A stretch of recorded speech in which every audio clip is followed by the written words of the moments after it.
Hello friends. तो आज हम लोग अपने इस चैनल पर पढ़ने वाले हैं कंप्लीट मॉडर्न और मेडिवल हिस्ट्री को।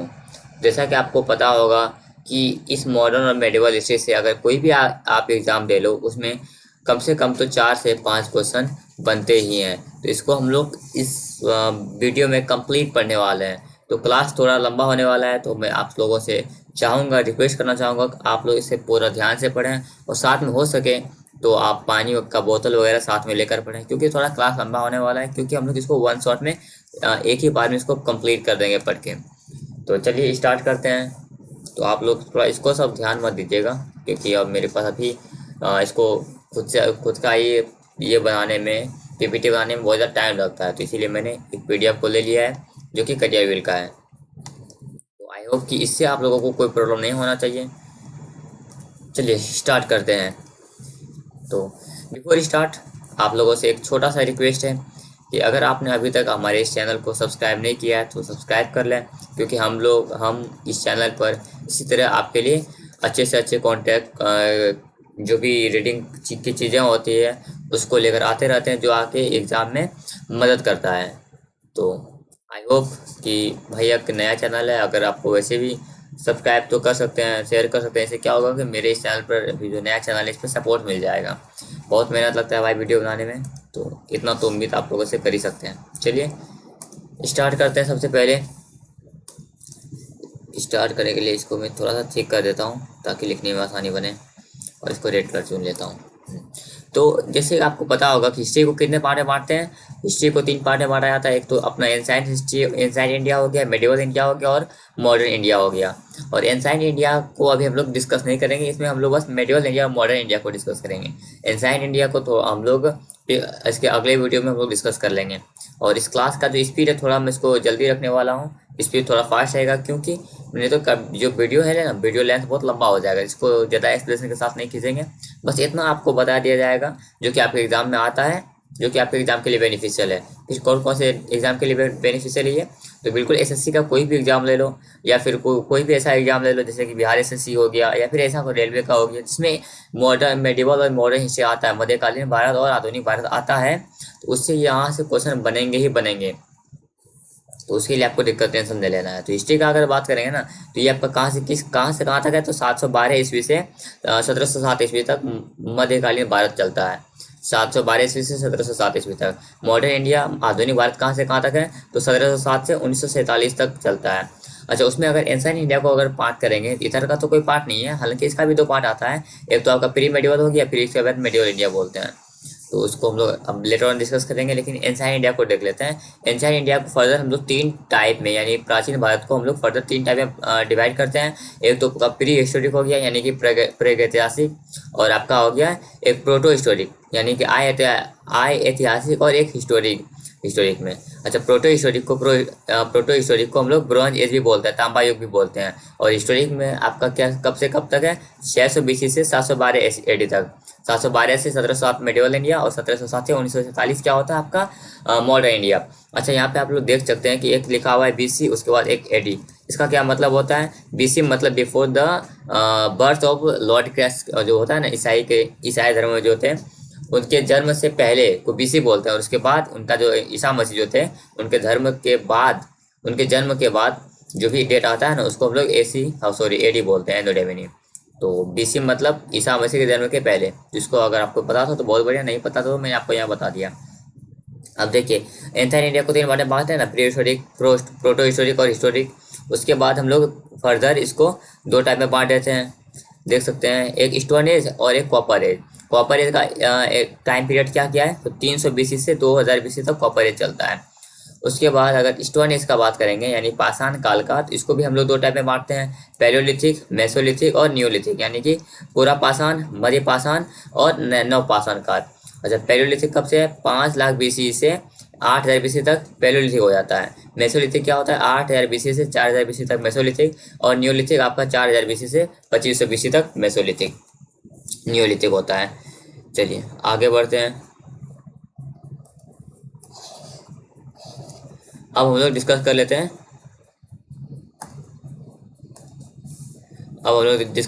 आपका प्रोटो हिस्टोरिक को। प्रो हिस्टोरी का बात करेंगे तो इसमें आपका जो इंडस वैली सिविलाइजेशन है ना, सिंधु घाटी सभ्यता, सिंधु घाटी सभ्यता वो इसी में आता है। सिंधु घाटी सभ्यता, इंडस वैली सिविलाइजेशन और वैदिक सिविलाइजेशन, वैदिक सभ्यता भी इसी में आता है। तो इसको पढ़ने से पहले इसमें क्योंकि इस्लाम का जिक्र आएगा ना, तो हम लोग इसको इस्लाम को पढ़ लेते हैं। इस्लाम क्या है, इसके जो फाउंडर है ना हजरत मोहम्मद साहब है। मेरे हिसाब से ये बहुत से बहुतों को पता होगा कि हजरत मोहम्मद साहब ने इस्लाम के फाउंडर हैं। और मोहम्मद साहब का जन्म कब हुआ था? 570 एडी में हुआ था इन मक्का में। ये बीसी नहीं है, एडी, यानी कि ईसा मसीह के जन्म के पहले 570 एडी में मक्का में हुआ था। सॉरी, ईसा मसीह के जन्म के बाद, बीसी मतलब जन्म के पहले होता है, बिफोर क्रिस्ट। 570 एडी में मक्का में हुआ था। और इसको इनलाइटमेंट क्या होता है? पावर होता है ना। इनलाइटमेंट पावर कब मिला इसको कि मतलब अगर आपको लोकल लैंग्वेज में समझाया जाए तो मोहम्मद साहब भी एक आम आदमी थे, तो उसको ऐसे कब पता चला कि वो जो है आपका गॉड के द्वारा कुछ खास मेंबर बनाया गया, उसको इनलाइटमेंट कब मिला है? तो उसको 410 एडी में मिला है। कहाँ पे मिला था? हीरा केव में 7th सेंचुरी में। और 422 एडी में क्या हुआ था? मक्का से मदीना आ गए थे वो। 410 ईस्वी में उसको इनलाइटमेंट मिली। अगर मुस्लिम में बात किया जाए उर्दू में तो क्या बोलते उसको? नबूवत मिलना। इनलाइटमेंट कब मिली उसको? 410 एडी में। और 422 एडी में वो मक्का से मदीना चले आए। क्यों? क्योंकि मक्का में लोग उसको परेशान कर रहे थे, इसलिए वो मदीना चले आए थे। अब आगे देखते हैं, मक्का से मदीना का जो जर्नी है उसको क्या बोलते हैं? हिजारत। मक्का से जो मदीना है ना, उसको क्या बोलते हैं? हिजारत बोलते हैं। और जब से मक्का को मोहम्मद साहब ने छोड़ा ना, तो उसी तभी से हम लोग क्या करने लगे? उस दिन को काउंट करने लगे, जिसके कारण हिजरी संवत जो मुस्लिम कैलेंडर है ना, उसी दिन से काउंट करने लगे, तो उसको हिजरी संवत बोलते हैं, जो कि मुस्लिम कैलेंडर है। और एक होता है विक्रम संवत। विक्रम संवत जो कि किसका है? हिंदू का कैलेंडर है। हिंदू कैलेंडर, उसके हिंदू कैलेंडर का नाम विक्रम संवत है और मुस्लिम कैलेंडर का नाम हिजरी संवत है। अब हजरत मोहम्मद साहब जो हैं, इनके सन इन लॉ हुआ करते थे, एक दामाद हुआ करते थे। कौन? अली। अली। और तो इसमें क्या हुआ कि उसके बाद इनके डेथ के बाद क्या हुआ कि इनका जो है ना, जो भी इसके बाद इस थ्रोन पर कौन बैठेगा इसके लिए झगड़ा होने लगा। तो कुछ लोगों का कहना था कि नहीं अली को बना दो, कुछ लोगों का कहना था कि नहीं अबू बकर खलीफा बने, मतलब उसके जो थ्रोन पे बैठने वाले हैं ना, उसको खलीफा कहा जाता है। तो अली को कुछ लोगों का माना था कि खलीफा अली को कहा जाए, कुछ लोगों का कहना था नहीं अबू बकर को खलीफा माना जाए। उत्तराधिकारी बनने में इसका झगड़ा हो रहा था। अब इसको एक सेकंड, अब थोड़ा सा हम लोग यहाँ पे इसको डिस्कस करते हैं। उत्तराधिकारी के लिए जो झगड़ा हो रहा था ना, तो चलिए, अब कुछ लोगों ने इसको अबू बकर को उत्तराधिकारी माना, तो और कुछ लोगों ने उमर को माना, कुछ लोगों ने उस्मान को माना, कुछ लोगों ने अली को माना। तो अबू बकर को जिसने माना वो हो गए सुन्नी। मुस्लिम में भी दो टाइप होता है, एक सुन्नी होता है, एक शिया होता है। तो अली ने जिस लोगों को अपना उत्तराधिकारी माना उसको सुन्नी बोलते हैं, और अली को जिसने माना उसको शिया बोलते हैं। अबू बकर को जिसने माना उसको सुन्नी, और अली को जिसने माना उसको शिया बोलते हैं। और इसी का शिया का अली का ही बेटा था दो हुसैन, जिसके कारण आपको मुहर्रम में नारा सुने होंगे ना, जय हुसैन जय हसन ऐसे करके नारा लगाया जाता है। तो वो हुसैन अली के ही बेटे थे, जिसकी कि मुहर्रम में मृत्यु हो गई थी, जिसके कारण हम लोग मुहर्रम फेस्टिवल को मनाते हैं। अब आप लोगों को पता है, आप लोग वो सोच रहे होंगे भाई ये क्यों पढ़ाया जा रहा है? तो this is also part of history, इसीलिए इसको पढ़ाया जा रहा है और कभी कभार से क्वेश्चन बन भी जाते हैं। तो अब क्या हुआ, इन दोनों में जब झगड़ा हो गया ना कि शिया अलग सुन्नी अलग, तो फिर एक और आपका जो हो गया एक और धर्म का स्थापना हुआ, या फिर एक और कल्चर बना जिसको सूफी बोलते हैं, एक और समाज बना जिसको सूफी बोलते हैं, जो कि इन दोनों को मिलाने का काम करता है। चलिए, तो हो गया मुस्लिम के बारे में। यहाँ पे हम लोगों ने मुस्लिम को इसलिए पढ़ा क्योंकि अब यहाँ पे जो है मेडिवल इंडिया में शुरू में क्या हुआ था, मुस्लिम रूलर के बारे में ही पढ़ना है, इसलिए हम लोगों ने मुस्लिम को पढ़ा। तो मेडिवल इंडिया से स्टार्ट हो गया, जो कि कब तक चलेगा? 712 ईस्वी से 1707 तक चलेगा, है ना। तो चलिए पढ़ते हैं। सबसे पहले वो अरबों में आक्रमण। मोहम्मद बिन कासिम जो थे 712 ईस्वी से 714 ईस्वी तक इंडिया आए थे। भारत पर आक्रमण करने वाला पहला मुस्लिम था। मोहम्मद बिन कासिम भारत पर आक्रमण करने वाला पहला मुस्लिम था।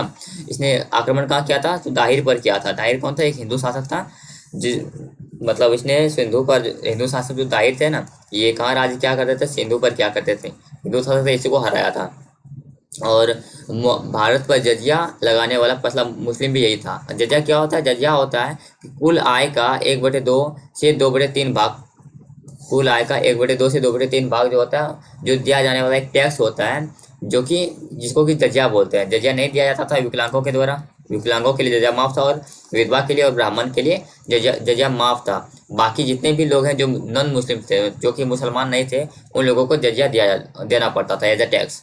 कितना, 50 से आपका कह लो 50 से 75%, 50 से 66%, इतना आपका टैक्स देना पड़ता था। इसने क्या किया था, भारत में स्वर्ण के सिक्के चलाए थे। इन्हें आप ध्यान रखिएगा, इसने भारत में स्वर्ण सिक्के चलाए थे। क्वेश्चन आता है कि सबसे पहले भारत में स्वर्ण सिक्के किसने चलाए। ये शुद्ध स्वर्ण सिक्के नहीं, ये प्योर गोल्ड है, नहीं प्योर गोल्ड नहीं है, बस स्वर्ण सिक्के चलाए थे आपका मोहम्मद बिन कासिम। और ये सिर्फ 2 साल के लिए आया था यहाँ, इसको भी ध्यान रखिएगा।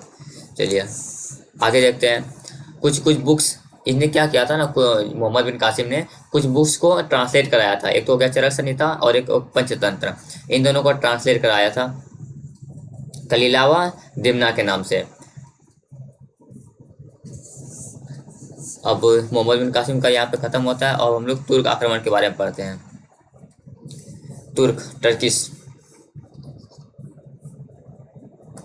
चलिए,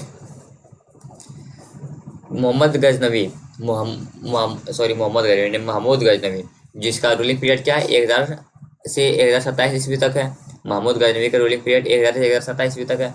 ये क्या, ये महमूद गजनवी जो सेंट्रल एशिया से आए थे। सेंट्रल एशिया में एक डायनेस्टी था, गजनी डायनेस्टी। सेंट्रल एशिया में एक प्लेस था, एक जगह का नाम था गजनी, जहाँ पे राज क्या करता था गजनी डायनेस्टी। उनके फाउंडर कौन थे, अलबतगीन। इसको ध्यान रखिएगा, उनके फाउंडर अलबतगीन थे। और उनका एक स्लेव हुआ करता था, यानी कि उसका एक आपका नौकर हुआ करता था सुबुक्तगीन। उन्हीं का बेटा था महमूद गजनवी। और महमूद गजनवी का बात करेंगे तो इसने 1000 से 1027 तक में 17 बार आक्रमण किया था। इन्होंने कसम खाया था कि भाई उसको वो हर साल इंडिया पर आक्रमण करेगा, भारत पर आक्रमण करेगा। तो 1000 से 1027 में इसने 17 बार आक्रमण किया।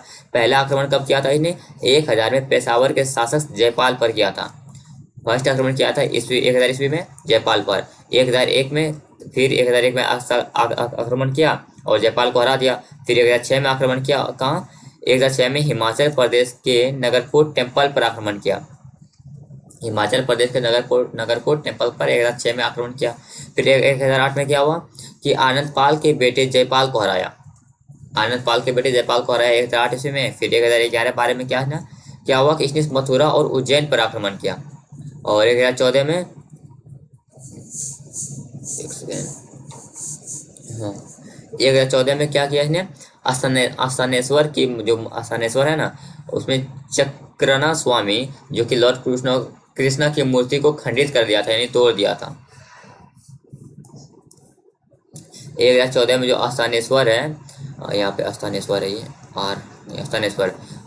आस्थानेश्वर जो मंदिर है, वहाँ पे एक चक्रना स्वामी है। चक्रना स्वामी कौन है, लॉर्ड कृष्णा का एक अवतार का नाम है, कि का जो मूर्ति लगा हुआ था उसको तोड़ दिया था, जो कि कहाँ पे, आपका हरियाणा में है। और क्या क्या फैक्ट है जो एग्जाम में आते हैं, तो इससे रिलेटेड और है कि इसने 16वां आक्रमण सोमनाथ मंदिर पर किया था। कब किया था, 1025 पर। ये क्वेश्चन इसको आप ध्यान रखिएगा, ये एग्जाम में आता है कि इसने 16वां आक्रमण सोमनाथ मंदिर पर किया था 1025 में। उस समय जो है गुजरात का शासक कौन था, भीम प्रथम था, जो कि चालुक्य वंश का था। 1027 ईस्वी में इसने अपना आखिरी आक्रमण जाटों पर किया था और 1030 ईस्वी में इसकी मृत्यु हो गई थी। ठीक, सोमनाथ मंदिर को पहली बार पत्थरों से भीम प्रथम ने बनवाया था। सोमनाथ मंदिर को, इसको ध्यान रखिएगा, सोमनाथ मंदिर को भीम प्रथम ने पत्थरों से पहली बार बनवाया था। वह सुल्तान और गाजी की उपाधि धारण करने वाला पहला शासक था। महमूद गजनवी जो है सुल्तान और गाजी की उपाधि धारण की थी। अच्छा, इससे रिलेटेड कुछ कुछ बुक इंपॉर्टेंट है, उसको देख लेते हैं जो कि एग्जाम में आता है। तो अल बरूनी जो है 1014 में भारत आया था। अल बरूनी 1014 में भारत आया था। इसका बुक का नाम है किताबुल हिंद या तहकीके हिंद। किताबुल हिंद या तहकीके हिंद किसने लिखा है, अल बरूनी ने लिखा है। फिरदौसी बुक किसने लिखा है, शाहनामा, फिरदौसी बुक शाहनामा ने लिखा है। उतवी बुक किसने लिखा है, उसका चशनामा ने। और वे हाकी बुक लिखा है तारीख शुबुक्तगिन ने। अब ये तो मोहम्मद गजनवी के बारे में हो गया। अब मोहम्मद गौरी के बारे में पढ़ते हैं। मोहम्मद गौरी कब आया था, 1175 से 1204 ईस्वी में। 1175 से 1206 ईस्वी में। ये आपका हो गया मोहम्मद गौरी। फर्स्ट आक्रमण मुल्तान के करमाई जाति के मुसलमानों पर किया था। मोहम्मद गौरी ने पहला जो आक्रमण था वो करमाई जाति के मुसलमानों पर किया। 1178 में इसने गुजरात पर आक्रमण किया। हाँ, और गुजरात का शासक उसमें कौन था? फर्स्ट था भीम सेकेंड और मूलराज सेकेंड, दोनों दोनों की डायनेस्टी से बिलोंग करते थे, दोनों चालुक्य डायनेस्टी से बिलोंग करते थे। 1178 में क्या हुआ? मूलराज सेकेंड ने मोहम्मद गौरी को माउंट आबू में पराजित कर दिया था। 1178 में मूलराज सेकेंड जो थे, मूलराज सेकेंड, उसने मोहम्मद गौरी को माउंट आबू में पराजित कर दिया। फिर 1179 में 1189 में क्या हुआ? इसने सिंध और कश्मीर पर आक्रमण किया। किसने? मोहम्मद गौरी ने। अभी मोहम्मद गौरी के बारे में पढ़ रहे हैं ना, इसीलिए। तो मोहम्मद गौरी ने 1189 में सिंध और कश्मीर पर आक्रमण किया। उसके बाद नॉर्थ इंडिया में तभी एक कैपिटल, नॉर्थ इंडिया में आपका जो दिल्ली अजमेर संभर में एक कैपिटल था चौहान। दिल्ली में सीधा सीधा बात है कि आपका उत्तर भारत में क्या हो रहा था? दिल्ली में एक डायनेस्टी था, चौहान डायनेस्टी। चौहान डायनेस्टी में एक रूलर राज क्या करता था? पृथ्वीराज चौहान। अब इसके बारे में देखिए। हाँ, तो पृथ्वीराज चौहान, इसका एक राइटर था, चंद्रबरदाई राइटर था और कोर्ट पोएट भी था और एक परम मित्र भी था। इसने एक बुक लिखी है, पृथ्वीराज रासो, चंद्रबरदाई ने लिखा है। तो अब इसको हम लोग पढ़ लेते हैं। फर्स्ट इसमें आपको, हाँ है, चलिए आगे वो बता देंगे। 1191 में 1191 में क्या हुआ? फर्स्ट बैटल ऑफ ट्राइन हुआ। किसके किसके बीच हुआ? ये आपका मोहम्मद गौरी और आपका पृथ्वीराज चौहान के बीच में हुआ था। 1192 में क्या हुआ? सेकेंड बैटल ऑफ ट्राइन हुआ। ये भी आपका पृथ्वीराज चौहान और मोहम्मद गौरी के बीच में हुआ। अंतर क्या है? फर्स्ट बैटल में पृथ्वीराज चौहान जी जीत गए थे, लेकिन सेकंड बैटल में पृथ्वीराज चौहान जी को हरा दिया गया अकॉर्डिंग ये। लेकिन इसमें क्या है? पृथ्वीराज रासो के अकॉर्डिंग, पृथ्वीराज रासो जो कि चंद्रबरदाई ने लिखा है, उसके अकॉर्डिंग सेकेंड बैटल ऑफ ट्राइन में भी पृथ्वीराज चौहान ही जीते थे। लेकिन सभी इतिहासकार का ऐसा बिल्कुल भी नहीं मानना है। इतिहासकार का मानना है फर्स्ट बैटल ऑफ ट्राइन जो हुआ था, ट्राइन का पहला युद्ध, उसमें पृथ्वीराज चौहान जीते थे, मोहम्मद गौरी डिफीट हुए थे, मोहम्मद गौरी को हरा दिया गया था। और 1192 में क्या हुआ था कि पृथ्वीराज चौहान हार गए थे और मोहम्मद गौरी जीत गए थे। फिर 1193 में मोहम्मद गौरी ने दिल्ली को अपना राजधानी बना दिया, क्योंकि उसको हरा के मार दिया, तो अब दिल्ली का राजधानी खाली हो गया ना, तो वहाँ पे मोहम्मद गौरी ने राज करने लगा। चलिए, अब 1192 में क्या हुआ था? ख्वाजा मोइनुद्दीन चिश्ती, 1192 में ख्वाजा मोइनुद्दीन चिश्ती अजमेर में अपनी कुटिया बनाई। ये भी नाम इंपॉर्टेंट है, इसको ध्यान रखिएगा। 1192 में ख्वाजा मोइनुद्दीन चिश्ती ने अजमेर में अपनी कुटिया बनाई।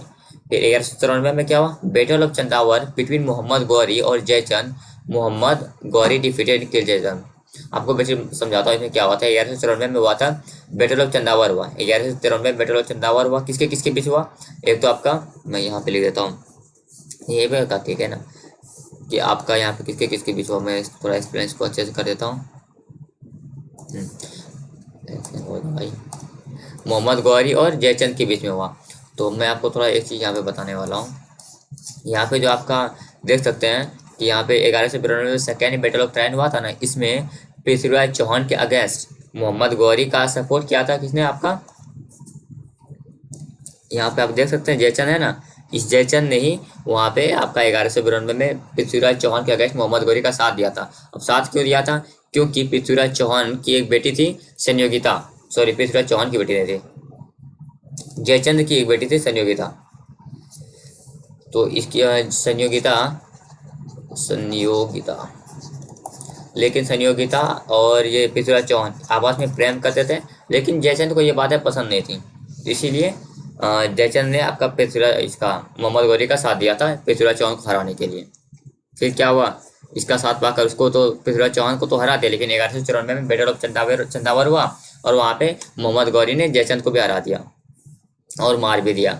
अब मोहम्मद गौरी का इसको करने के बाद मोहम्मद गौरी वापस जाने लगे। तो मोहम्मद गौरी का एक स्लेब था, और स्लेब भी था और दामाद भी था। स्लेब और स्लेब क्या होता है? मतलब आपका जो है नौकर, नौकर और दामाद भी था, कुतुबुद्दीन ऐबक। फिर दूसरा स्लेब था आपका, दूसरा आपका नौकर था यलदौज, तीसरा था कुबूचा और चौथा था आपका बख्तियार खिलजी। अब बख्तियार खिलजी के बारे में देख लीजिए। इसके बारे में क्या कि 1204 में नालंदा विश्वविद्यालय को नष्ट करना, इसकी क्या लिखा हुआ है, इसकी अपना गुप्त वंश के शासक गुप्त के चारों तरह से, इसको ध्यान में रखना है। ये बस एक्स्ट्रा कुछ भी है। यहाँ देखिए 1194 में कुव्वतुल इस्लाम मस्जिद दिल्ली में बनाई गई। कुव्वतुल इस्लाम मस्जिद एग्जाम में आता है, कब बनाया गया? 1194 में, और कहाँ? दिल्ली में। 2.5 दिन का झोपड़ा अजमेर में, ये दोनों मस्जिद मोहम्मद बिन ऐबक ने बनाया। आपका कुव्वतुल इस्लाम हो गया या फिर 2.5 दिन का झोपड़ा हो गया, किसने बनाया? मोहम्मद बिन ऐबक ने। कुव्वतुल इस्लाम और 2.5 दिन का झोपड़ा दोनों, कुव्वतुल इस्लाम और 2.5 दिन का झोपड़ा। कुतुबुद्दीन ऐबक ने, ऐबक का जो गुरु था कुतुबुद्दीन बख्तियार अल काकी, कुतुबुद्दीन ऐबक का ये गुरु था कुतुबुद्दीन बख्तियार अल काकी, उन्हीं के नाम पर कुतुब मीनार बनाया गया है। कब बनाया गया? 1199 में बनाना स्टार्ट हुआ, नींव रखा था 1199 में, 1199 में, और बन के रेडी हुआ था आपका 1229 में। किसने बनाया था? इल्तुतमिश ने। इल्तुतमिश कौन था? कुतुबुद्दीन बख्तियार अल काकी का स्लेव था, नौकर था, इसीलिए इसको स्लेव, इस डायनेस्टी को स्लेव डायनेस्टी भी बोलते हैं। इसके बाद देखिए आपका स्टार्ट होगा ना, तो स्लेव डायनेस्टी स्टार्ट होगा। 1206 में क्या हुआ कि मोहम्मद गौरी की मृत्यु के बाद ऐबक को भारत का शासन मिला, तथा यल्दोज को गजनी का शासन मिला, और कुबूचा काबुल और कंधार का शासन मिला। आप लोग यहाँ पे एक चीज देख सकते हैं, इसका जितना भी स्लेब था ना, चारों स्लेब, तो सबको शासन काल बांट दिया गया था कि किसको कहाँ का शासन मिलेगा। अब जैसे ही आपको यहाँ पे कुतुबुद्दीन ऐबक को यहाँ का शासन मिल गया ना, इंडिया का, भारत का, तो इंडिया का जैसे शासन मिला, तो अब यहाँ पे इसने क्या किया, कुतुबुद्दीन ऐबक ने इंडिया में एक नया डायनेस्टी का स्थापना कर दिया, जिसका नाम है स्लेव डायनेस्टी या गुलाम वंश, जो कि कहाँ से कब तक चला था? 1206 से 1290 ईस्वी तक चला था। तो हम लोग स्लेव डायनेस्टी को पढ़ने वाले हैं। स्लेव डायनेस्टी का सबसे पहला रूलर जो था वो कुतुबुद्दीन ऐबक था। तो कुतुबुद्दीन ऐबक ने कब से कब तक राज किया? तो 1206 से 1210 ईस्वी तक इसका टाइम पीरियड था। इसने जो है पहली राजधानी किसको बनाई? लाहौर को बनाई। शासक बनने के बाद अपनी जनता में लाखों रुपए का दान किया, इसलिए अब लाखों रुपए का दान किया, जिसको क्या बोलने लगे? लाख बख्श की उपाधि दे दी। और इसमें जो देख सकते हैं कुतुबुद्दीन ऐबक, इसका मतलब क्या था? इसका मतलब आपका चंद्रमा है, चांद है। और अब इसका फुल फॉर्म निकालिएगा ना, पूरा मतलब कुतुबुद्दीन ऐबक का मतलब होता है चांद का देवता। यह इतिहास का एक लौता शासक था जिसने कभी भी सिंहासन का इस्तेमाल नहीं किया था, क्योंकि इसका मानना था कि एक स्लेब है, इसीलिए सिंहासन का इस्तेमाल नहीं किया था। और इसके बाद क्या किया इसने? इसका जो एक गुलाम था इल्तुतमिश, जिसने कि पीछे बताया मैंने आपको 1129 में क्या हुआ कि ये बनाया था आपका लाल किला नहीं, कुतुब मीनार का कंस्ट्रक्शन इसी ने कंप्लीट किया था। इल्तुतमिश को क्या किया? बदायूं का राज्यपाल घोषित कर दिया गया। और 1210 ईस्वी में पोलो खेलते समय घोड़े से गिरकर इसकी मृत्यु हो गई। किसकी? कुतुबुद्दीन ऐबक की। और इसका मकबरा कहाँ है? टॉम मकबरा मतलब कहाँ पे? जहाँ पे इसका कब्र को दफनाया गया, सॉरी, जहाँ पे इसका बॉडी को दफनाया गया, यानी इसका कब्र कहाँ है? मकबरा कहाँ है? लाहौर में है। और 1210 ईस्वी, अच्छा अभी लाहौर कहाँ है? पाकिस्तान में, आई थिंक सबको पता होगा। 1210 ईस्वी में क्या हुआ? इसका बेटा आराम शाह गद्दी पर बैठा। कुतुबुद्दीन ऐबक का बेटा आराम शाह गद्दी पर बैठा, इल्तुतमिश नहीं। उसके बाद क्या होगा? इल्तुतमिश विद्रोह करेगा, और क्या होगा? 1211 में इल्तुतमिश ने आराम शाह की मृत्यु की और गुलाम वंश का अगला शासक बन गया। इल्तुतमिश का कहना था कि ये गुलाम वंश है, तो इसमें कोई भी आपका एक गुलाम ही इसको चलाएगा। तो अब आराम शाह जो उसका बेटा था, यहाँ पे आराम शाह, ये नॉट आरा शाह, आराम शाह, तो इसको मारकर खुद से इल्तुतमिश अपना शासक बन गया। अब इल्तुतमिश के बारे में पढ़ लेते हैं। इल्तुतमिश का शासन पीरियड क्या था? 1210 तक वो रहा, तो 1211 से 1236 ईस्वी तक। यह भारत का पहला सुल्तान था, क्योंकि इसने सुल्तान की उपाधि खलीजा नहीं, ये खलीफा है। खलीफा आपको अगर पहले पता हो तो वहाँ पे खलीफा बनने के लिए झगड़ा हुआ था ना, याद है? जो कि एक था अली, एक था अबू बकर, वहाँ से तो खलीफा से प्राप्त किया था। आखिरी सुल्तान कौन है? इब्राहिम लोदी है। पहला सुल्तान आपका इल्तुतमिश है और आखिरी सुल्तान इब्राहिम लोदी है। लोदी को कौन मारेगा? बाबर आके मार देगा। 1205 में क्या हुआ? यल्दौज ने इल्तुतमिश पर आक्रमण किया और तराइन का तीसरा युद्ध लड़ा। तराइन का पहला दूसरा कहाँ था? आपका पृथ्वीराज चौहान और मोहम्मद गौरी के बीच में था। और तराइन का तीसरा युद्ध किसके बीच में हुआ? तो यल्दौज और इल्तुतमिश के बीच में हुआ, इसको ध्यान रखिएगा। इस युद्ध में इल्तुतमिश ने यल्दौज को पराजित कर दिया और इसमें यल्दौज हार गया था। 1221 में चंगेज खां का आक्रमण हुआ 1221 में, और इल्तुतमिश ने क्या किया कि चांदी का और तांबे का सिक्का चलवाया। चांदी के सिक्के को क्या बोलते थे? टका बोलते थे, और तांबे को जीतल बोलते थे। और इसने एक तुर्कानी चालगानी या दल चालीसा, इसको ध्यान में रखिएगा, ये बहुत अच्छा रोल प्ले करेगा आगे में।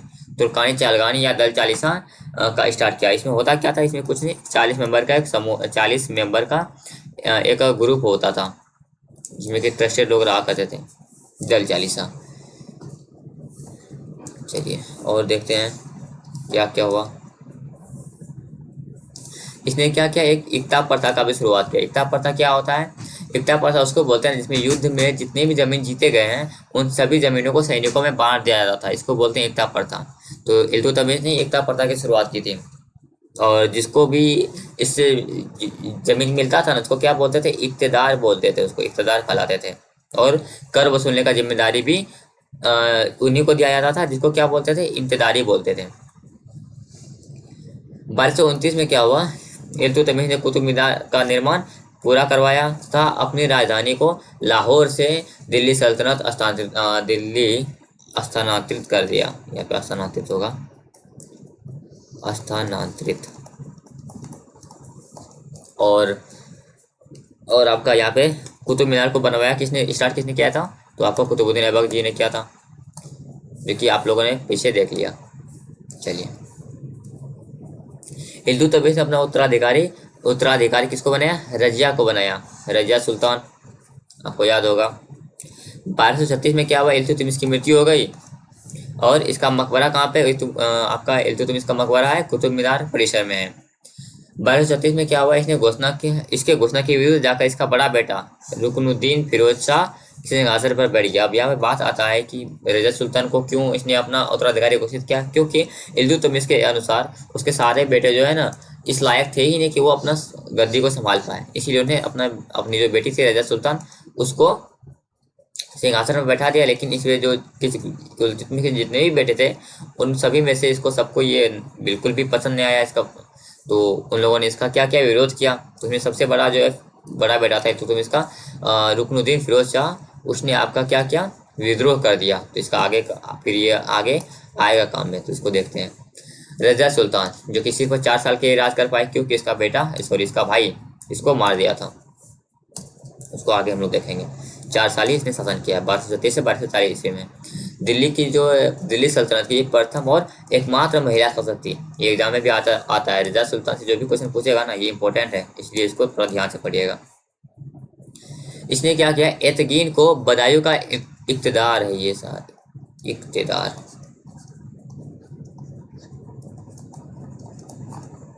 इसने एतगीन को बदायूं का इक्तदार बनाया और अल्तुनिया को भटिंडा का इक्तदार बनाया। अच्छा, यहाँ पे एक इम्पोर्टेंट रोल आता है, फिर से लव एंगल आएगा यहाँ पे, याकूत खान। याकूत खान क्या है, याकूत खान को अमीर आखुर बना दिया, शाही स्तबल का मंत्री। यानी कि याकूत खान कौन था, एक सदैव था जो कि जिससे कि रजिया सुल्तान को प्रेम था। तो इसने क्या किया, ये उसको याकूत खान को अमीर आखुर बना दिया। यानी कि उसको अमीर आखुर किसको बोलते, जो कि घोड़ा सबको देखभाल करता है ना, उसका हेड, शाही अस्तबल का मंत्री बना दिया याकूत खान। अब ये बात आगे उन लोगों को पसंद नहीं आया। 1240 में क्या हुआ, अल्तुनिया ने रजिया सुल्तान के खिलाफ विद्रोह कर दिया, क्योंकि ये बात उसको बिल्कुल भी पसंद नहीं आया कि कोई एक स्लेव जो कि रजिया सुल्तान का प्रेमी है। और अल्तुनिया ने याकूत खान की हत्या की और रजिया सुल्तान को कैद कर लिया। उसके बाद क्या हुआ, 1240 में दल चालीसा जो है ने रजिया सुल्तान और अल्तुनिया की हत्या कैथल में कर दी। आपको याद है दल चालीसा जिसका जो है शुरू किसने किया था, इल्तुतमिश ने करवाया था। ग्रुप ऑफ 40 मेंबर जो होता था उसने बहराम शाह के कहने पर दल चालीसा ने बहराम शाह के कहने पर आपका रजिया सुल्तान की मृत्यु करा दी, को मार दिया। क्योंकि ये जो बात है ना इसके बारे में, याकूत खान के बारे में, जो दल चालीसा थे उन लोगों को भी पसंद नहीं आया कि उनके अंदर कोई भी लड़की राज करे। ये भी उसको पसंद नहीं था कि उनको दल चालीसा को कि कोई लड़की उस पर ऑर्डर चलाए, और खास करके एक गुलाम उसका जो है प्रेमी हो। तो ये सब बात पसंद नहीं आया, तो इसलिए उसने दल चालीसा ने बहराम शाह का साथ देखा, या फिर बहराम शाह के कहने पर आपको 1240 में रजिया सुल्तान को मार दिया। और रजिया सुल्तान का मकबरा कहाँ पे है, तो कैथल में है। कैथल कहाँ, हरियाणा में है। अब बहराम शाह कुछ टाइम के लिए आपका शासन में आया। कब से कब तक, 2 साल के लिए बस, 1240 से 1242 तक, क्योंकि आपका 36 से 40 तक आपका रजा सुल्तान थी, तो रजा सुल्तान के बाद 2 साल के बाद उसका बड़ा भाई बैराम शाह 1240 से 1242 के लिए राज सिंहासन को संभाला। ये इतना इंपॉर्टेंट है नहीं, उससे एग्जाम में क्वेश्चन बनता नहीं है, इसलिए हम लोग उसको स्किप करते हैं। अब नसीरुद्दीन महमूद 1246 से 1265, ये कौन है? ये इसने बलवंत को वजीर नियुक्त किया। बलवंत, ये भी नाम इंपॉर्टेंट आएगा। और बलवंत को उलूम खां की उपाधि दी। नसीरुद्दीन महमूद से और क्वेश्चन बनता ही नहीं है। अब गयासुद्दीन बलबन, इससे क्वेश्चन फिर बनेगा, ये इंपॉर्टेंट है। 1265 से 1287 तक नसीर गयासुद्दीन बलबन। सुल्तान बनने के बाद बलबन ने क्या किया? दल चालीसा को अंत कर दिया। क्यों? क्योंकि इसको पता था दल चालीसा के अंदर इतना पावर है ना, वो कि कभी भी आपका सरकार को, गद्दी को पलट सकता है, इसीलिए उसको खत्म कर दिया। और इसने क्या किया? लौह एवं रक्त की नीति चलाई। और क्या किया इसने? और अच्छा, यहाँ पे एक चीज इसको नोट कर सकते हैं कि जर्मनी में जो है ना, लौह एवं रक्त की नीति किसने चलाई थी? बिस्मार्क ने चलाई थी। तो उन्हीं को कॉपी करते हुए गयासुद्दीन बलबन ने भी लौह एवं रक्त की नीति चलाई थी। क्वेश्चन बनता है कि लौह एवं रक्त की नीति किसने चलाई? तो बलबन ने चलाई। और इसी ने क्या किया? सजदा पाइबोस, ये पाइनेस नहीं है, पाइबोस है, क्या क्या लिख दिया है, सजदा पाइबोस की प्रथा भी चलाई। और आखिरकार औरंगजेब ने इसे खत्म किया। अब इस सजदा पाइबोस होता क्या है? अपने जो सरकार होते हैं उनके आगे सर झुकाना, इस सजदा पाइबोस है। और औरंगजेब ने इस सजदा पाइबोस को खत्म कर दिया था। बलबन ने नौरोज का त्यौहार मनाने की शुरुआत की। नौरोज क्या होता है? वो मुहर्रम के बाद मनाया जाता है। उसमें आपको डीप में नहीं जाना, बस मैं याद रखना कि बलबन ने नौरोज त्यौहार को मनाने की शुरुआत की थी। और ये क्या होता है कि 9 वर्ष होता है, मतलब मुस्लिम कैलेंडर के अकॉर्डिंग, फारसी कैलेंडर के अकॉर्डिंग न्यू ईयर होता है ना, उसको नौरोज बोलते हैं, जो कि बलबन ने स्टार्ट किया था। और फिर इसे औरंगजेब ने ख़त्म कर दिया नौरोज को। और इसके अकॉर्डिंग तो कुछ बनता नहीं है। चलिए इसको स्किप करते हैं, आगे बढ़ते हैं। कैकूबाद क्या है? 1287 से 1290 तक इसने कैकूबाद ने राज किया है। मलिक फिरोज ने कैकूबाद का विश्वास जीतकर पंजाब का इक़्तिदार बन गया। कैकूबाद को ये बनाया भी था मलिक फिरोज ने ही, और आपका सिंहासन पर बैठाने पे हेल्प किया था मलिक फिरोज। और इसका, क्योंकि मलिक फिरोज इसको कैकूबाद को सिंहासन पर बैठाया था, इसीलिए इसका विश्वास जीत गया और पंजाब का इक़्तिदार बन गया। फिर क्या किया? अब इक़्तिदार बन गया है, इस विश्वास जीत के, तो क्या किया? 1290 में इसने कैकूबाद को मार दिया। और क्या? और खुद गद्दी पर बैठ गया। और मलिक कैकूबाद जैसे ही गद्दी पर बैठा ना, उसने एक नया डायनेस्टी की स्थापना कर दी, खिलजी वंश, नया वंश की स्थापना कर दिया, खिलजी वंश का। यहाँ से आपका स्लेव डायनेस्टी हो जाता है खत्म। अब खिलजी वंश कब तक चलेगा? 1290 से 1320 ईस्वी तक चलेगा। तो चलिए इसको हम लोग फटाफट कवर करते हैं, क्योंकि ज़्यादा हम लोग को स्पीड ले जाना है, क्योंकि टाइम उतना है नहीं। और जहाँ पे भी हम लोग को लगता है कि इंपॉर्टेंट क्वेश्चन यहाँ से बन सकते हैं, तो वहाँ पे हम लोग उसको थोड़ा डीप में पढ़ लेते हैं, नहीं तो उसको फटाफट पढ़ के निकल लेते हैं, क्योंकि हम लोगों को कम समय में ज़्यादा से ज़्यादा चीज़ को गेन करना है। अब जलालुद्दीन फिरोज खिलजी। अच्छा, यहाँ से उतना क्वेश्चन बनेगा नहीं जितना आपका अलाउद्दीन खिलजी से बनेगा। जलालुद्दीन फिरोज खिलजी से अगर क्वेश्चन आता है भी तो क्या आता है? इसने जो है खिलजी पूछेगा कि खिलजी डायनेस्टी यानी खिलजी वंश का स्थापना किसने किया था, तो इसको याद रख लीजिएगा, जलालुद्दीन फिरोज खिलजी ने किया था। और इसका पीरियड क्या है? 1290 से 1296 है। बस इससे ज़्यादा इससे कोई भी क्वेश्चन अभी तक तो नहीं बना है, और शायद बना हो बहुत पहले, तो मुझे इसके बारे में नहीं पता। बस मैंने जहाँ तक देखा है ना, इससे इतना ही क्वेश्चन बना है। तो इसका वास्तविक नाम मलिक फिरोज था, क्योंकि हम लोगों ने पीछे देखा है। और क्या, हाँ, इसका ही भतीजा से अलाउद्दीन खिलजी, इसको ध्यान रख लीजिएगा। और क्या था इसमें? अलाउद्दीन मगर कुछ है क्या? मंगल के जैसे मैंने कहा, इसमें कुछ है नहीं। और 1296 में क्या हुआ इसको? आपका अलाउद्दीन खिलजी ने जलालुद्दीन खिलजी की हत्या कर दी और दिल्ली का अगला सुल्तान बन गया। और एक चीज इसको ध्यान रखिएगा कि 1296 में क्या होता है? मंगोलों का चौथी बार आक्रमण हुआ था 1296 में। और अलाउद्दीन खिलजी ने क्या किया? मंगोलों को पराजित कर दिया था। इसको भी ध्यान रख लेना है कि अलाउद्दीन खिलजी ने मंगोलों को पराजित किया। अब अलाउद्दीन खिलजी के बारे में पढ़ लेते हैं। इसका टाइम पीरियड क्या है? 1296 से 1316 ईस्वी तक है। अब अलाउद्दीन खिलजी में ना संस्कृत में एक जोधपुर अभिलेख है। संस्कृत में एक जोधपुर अभिलेख है जिसमें अलाउद्दीन खिलजी का जो तुलना है ना देवता से किया गया है।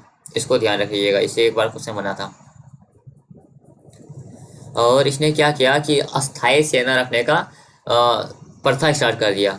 अस्थाई सेना मतलब होगा ना टाइम पीरियड के लिए, अगर कोई उसका पिता सेना में, उसका फिर बेटा सेना बनेगा, फिर उसका बेटा सेना बनेगा, उसको बोलते हैं अस्थाई सेना। अस्थाई सेना का रखने का प्रथा शुरू किया था आपका अलाउद्दीन खिलजी ने। और प्रथम ये सुल्तान था जिसने कि सेना को नकद वेतन देने का प्रावधान लाया था। सेना को नकद वेतन देना स्टार्ट किया था। अब अमीर खुसरो, जिसका कि बर्थ कहाँ हुआ था, जिसका जन्म कहाँ पे हुआ था, पटियाली में, आपका यूपी में हुआ था। पटियाली यूपी में हुआ था। इसके दरबार में प्रसिद्ध कवि थे अमीर खुसरो। अब अमीर खुसरो से रिलेटेड क्या क्या बात पूछा जाता है, एक तो इसको तोताए हिंद बोलते हैं, और इसने अमीर खुसरो जी ने ही सितार और तबला को बनाया था। खड़ी बोली जो बोली जाती है वो अमीर खुसरो के द्वारा स्टार्ट किया गया था, और कव्वाली भी अमीर खुसरो के द्वारा स्टार्ट किया गया था। इसी ने कश्मीर को पैराडाइज ऑफ अर्थ यानी कि धरती का स्वर्ग कहा था। तो अमीर खुसरो के बारे में इसको ध्यान रखिएगा कि ये किसके दरबार में पोर्ट कोएट थे, तो अलाउद्दीन खिलजी के दरबार में थे। और अमीर खुसरो को तोताई हिंद, सितार और तबला को इसी ने बनाया, खड़ी बोली इसी ने स्टार्ट किया, कव्वाली भी इसी ने स्टार्ट किया, और पैराडाइज ऑफ अर्थ यानी कि धरती का स्वर्ग भी अमीर खुसरो के द्वारा ही इसको बोला जाता है, कश्मीर को बोला गया था। अब क्या खज्जर को भारत का स्विट्जरलैंड कहा जाता है, इसको भी ध्यान लीजिएगा। खज्जर को भारत का स्विट्जरलैंड कहा जाता है, और स्वर्ग किसको कहा जाता है, कश्मीर को कहा जाता है। महात्मा गांधी के लिए भारत का स्विट्जरलैंड कौन है, उत्तराखंड है। स्विट्जरलैंड कोसिनी है। महात्मा गांधी के लिए भारत का स्विट्जरलैंड कोसिनी है, जो कि यूके में है। अच्छा, अमीर खुसरो ने खामसाए खुसरो नामक बुक लिखी। अमीर खुसरो ने कौन सा बुक लिखा था, खामसाए खुसरो। अच्छा, और अमीर खुसरो के बारे में कि इन्होंने जो है ना अपना शासनकाल कब से स्टार्ट किया, बलबन के टाइम से स्टार्ट कर दिया था।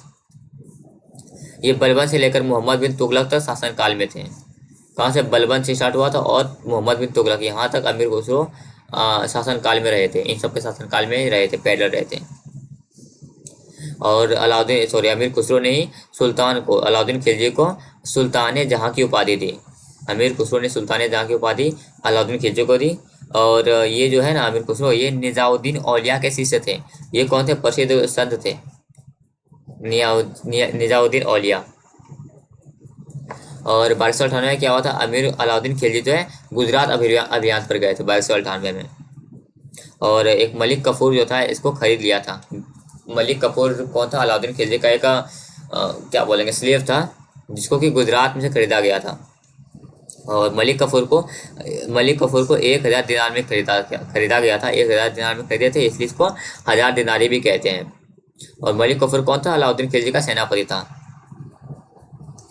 और वैसे आपको ध्यान रखना है कि मलिक कफूर ने ही उसको मारा था, अपने चचा को मार दिया था, अलाउद्दीन खिलजी के चचा को।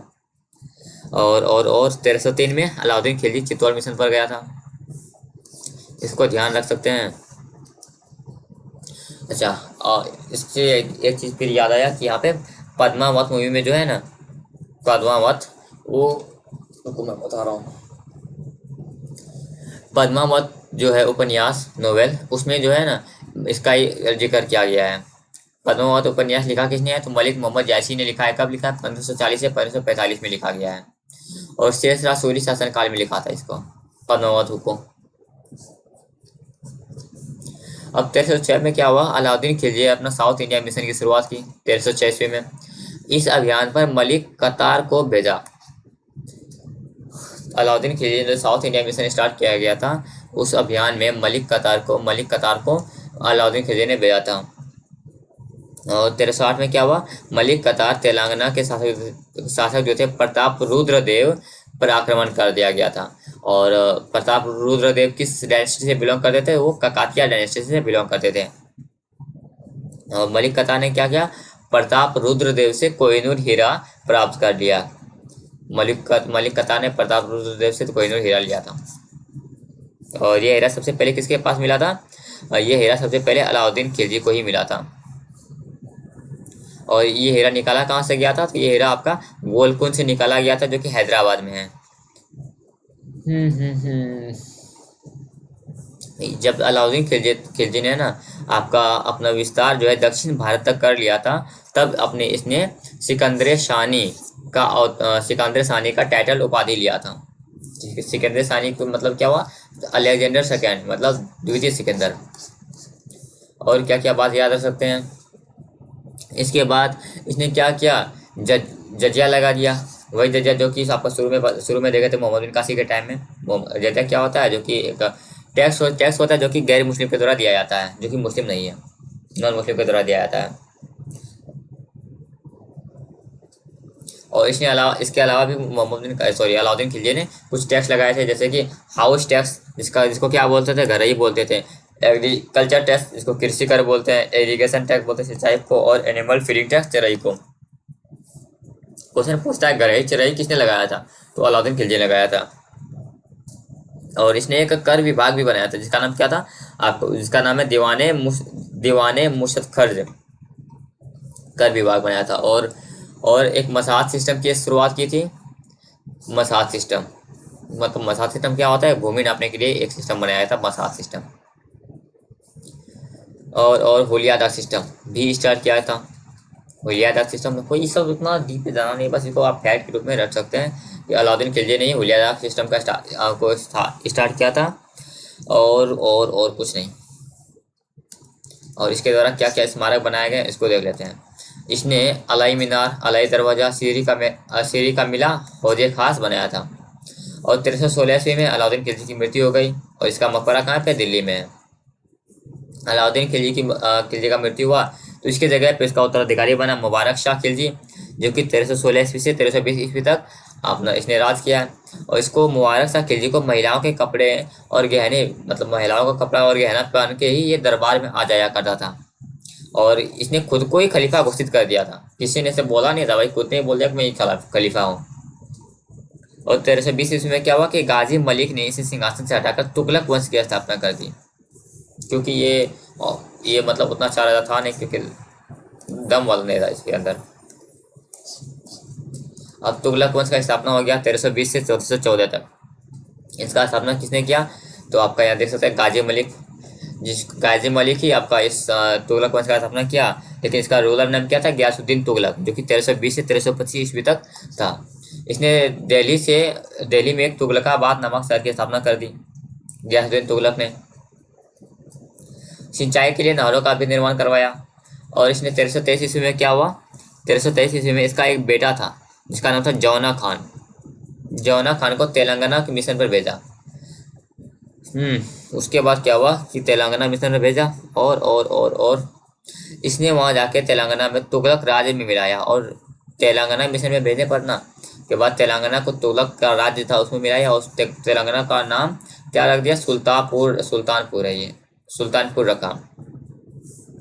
और इसी के टाइम पीरियड में एक था हजरत निजामुद्दीन, जिसको कि महबूब इलानी बोलते हैं, महबूब इलाही है ये, और महबूब इलानी, महबूब इलाही औलिया नामक सूफी संत इसके दरबार में थे। कौन, हजरत निजामुद्दीन है, क्या क्या लिखा हुआ है, हजरत निजामुद्दीन, जो जिसका कि महबूब इलाही बोलते हैं, वो गयासुद्दीन तुगलक के दरबार में ही इसी के दरबार में रहते थे, सूफी संत थे।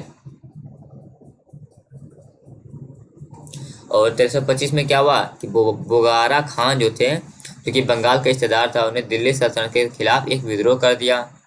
1325 में क्या हुआ, लकड़ी के माल में गयासुद्दीन तुगलक की हत्या कर दी गई। बेसिकली ये हत्या नहीं था, लकड़ी का जो माल था ना, जिसे इसमें उसके अंदर गया तो वो लकड़ी का माल टूट गया था, जिसके कारण गयासुद्दीन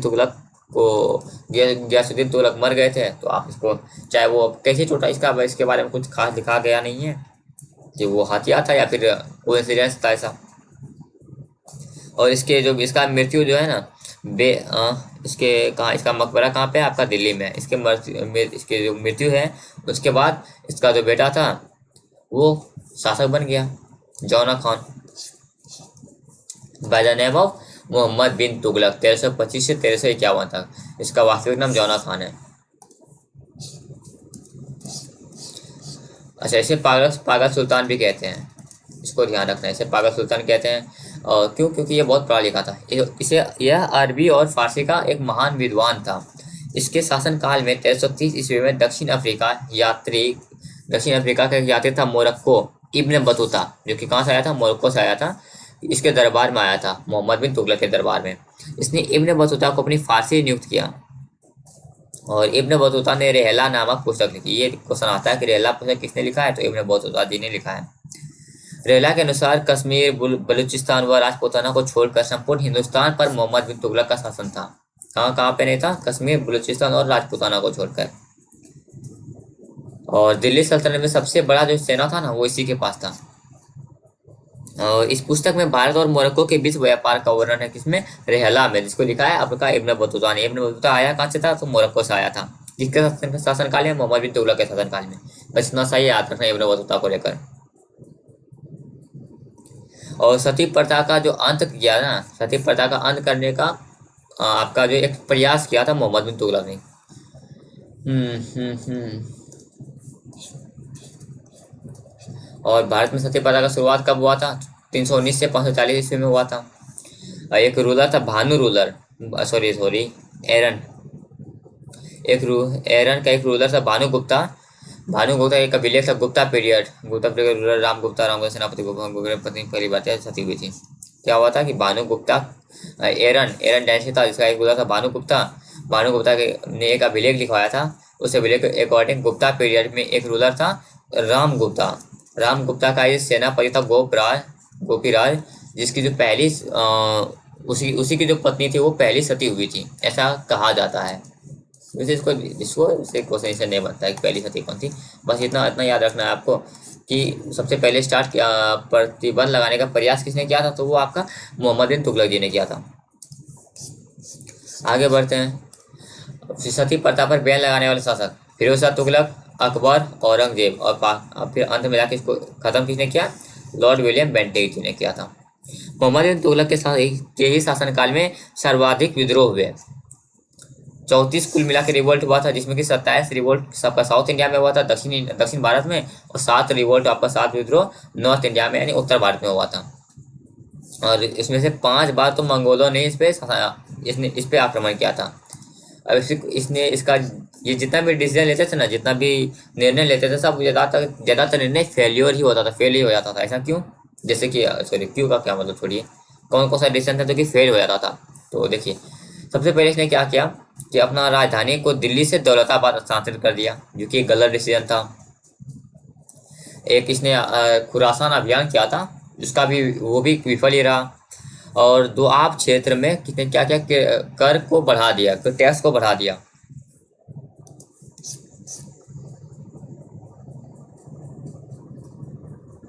और इसने क्या किया था? एक टोकन कर से चलाया। टोकन कर से क्या होता है? एक टंका जो था ना, टंका को हटा के उसने टंका को हटा के जीतल को हटा के एक ब्रॉन्ज या लेदर कॉइन चलाया था इसने, जो कि एक ऑल्सो एक फेल ही था वो।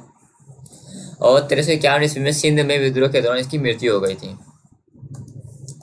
अब फिरोज शाह तुगलक के बारे में जानते हैं। 1351 से 1388 ईस्वी तक इसने दिल्ली सल्तनत का अकबर भी कहा जाता है, फिरोज शाह तुगलक को। दिल्ली सल्तनत का अकबर, क्वेश्चन पूछता है कि दिल्ली सल्तनत का अकबर किसे कहते हैं, तो वो आपका फिरोज शाह तुगलक को बोलते हैं। इसने 6 शहर बसाए, एक हिसार जिसको कि फिरोजा भी बोलते हैं, फतेहाबाद क्यों? क्योंकि इसके बेटे का नाम फतेह खान था, उसी के नाम पर फतेहाबाद बनाया। फिरोजपुर, फिरोज शाह कोटला, फिरोजाबाद जिसको ग्लास सिटी ऑफ इंडिया भी बोलते हैं, जो कि अभी भी इसका नाम फिरोजाबाद ही है। और जौनपुर सिराजे हिंद। जौनपुर क्यों? क्योंकि जौना खान इसके अब्बू का नाम था, मोहम्मद बिन तुगलक का नाम था ना जौना खान, उसी लिए। और सिंचाई के लिए इसने सबसे ज्यादा नहर बनवा लिया था सबका।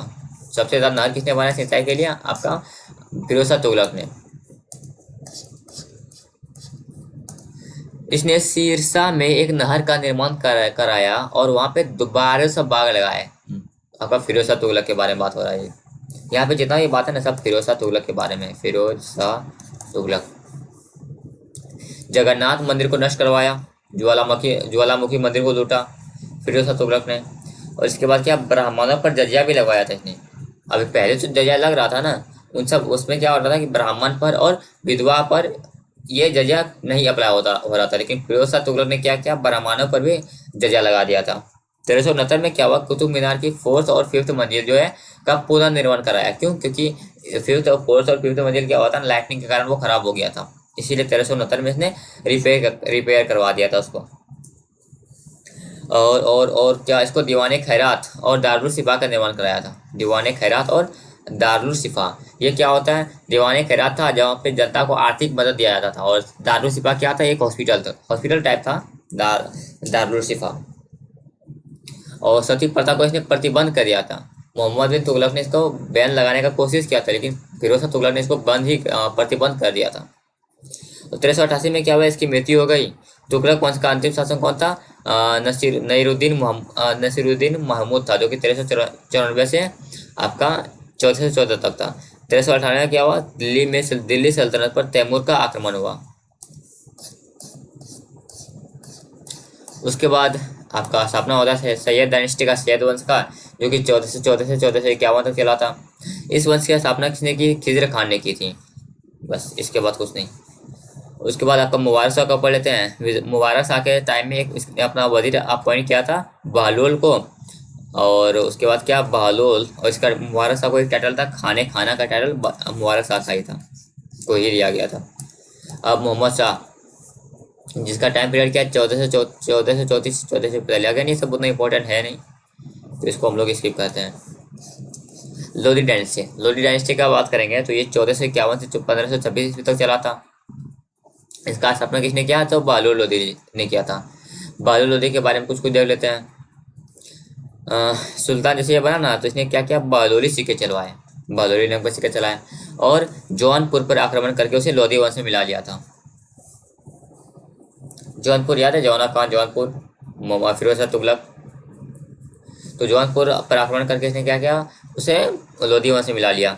और इसका उत्तराधिकारी कौन बना? इसका एक पुत्र था, इसका उत्तराधिकारी इसका पुत्र हुआ, जो इस वंश का महान शासन हुआ बल लोधी का, सिकंदर लोधी। सिकंदर लोधी क्या है, 1489 से 1517 ईस्वी तक। 17 मई 1498 में वास्को डी गामा भारत में आए थे। किसके टाइम में आए थे, इसको याद रखना कि सिकंदर लोधी के टाइम में ही वास्को डी गामा भारत में आए थे। कब आए थे? 17 मई 1498 में। और क्या किया, 1504 में इसने आगरा शहर की स्थापना की। कहाँ की? यमुना नदी के किनारे की, जिसे सिकंदराबाद के नाम से भी जाना जाता है। और आगरा में क्या किया, बाबरगढ़ का किला बनाया। और 1506 ईस्वी में इसने राजधानी क्या दिल्ली से स्थानांतरित करके आगरा बना लिया। 1506 में दिल्ली से स्थानांतरित करके अपना राजधानी आगरा बनाया।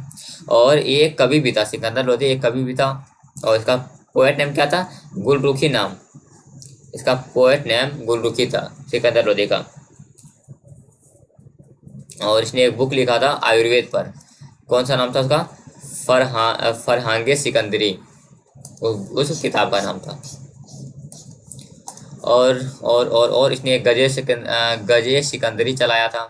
गजे सिकंदरी क्या था? एक यूनिट था जमीन नापने का। एक सिकंदरी गज जो है 30 इंचेस के बराबर हुआ करता था। और कुतुब मीनार का मरम्मत इसने भी कराया था। उसके बाद इब्राहिम लोधी 1517 से 1526 ईस्वी तक। 1517 में क्या हुआ, खदौली का युद्ध हुआ। किसके बीच में? इब्राहिम लोधी और राणा सांगा के बीच में हुआ। राणा सांगा कौन था? ये मेवाड़ के राजा थे। फिर इसके चाचा एक दौलत खान लोधी, जो कि पंजाब का सूबेदार था। आलम खान लोधी, जो कि दिल्ली के सूबेदार थे। और 1519 में क्या हुआ कि भारत पर बाबर का आक्रमण हुआ। कहाँ? बाजौर सिंध पे बहरागढ़ फोर्ट में हुआ था बाबर का आक्रमण। फिर 1520 में क्या हुआ, एक सेकेंड,